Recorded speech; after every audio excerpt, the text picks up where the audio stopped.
Tinakda sa Mayo 7 ang conclave o ang sikretong pagpupulong ng mga kardinal para maghalal ng bagong lider ng simbahang Katolika.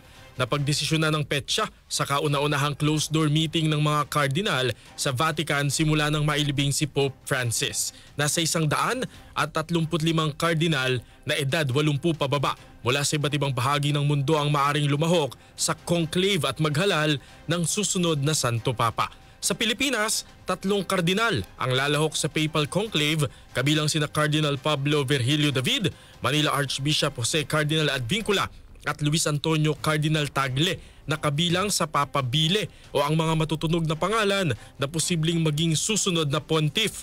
Mananatiling sikreto ang buong proseso ng conclave at ito'y malalaman na lamang sa kulay ng usok na lalabas sa Sistine Chapel, ang resulta ng eleksyon.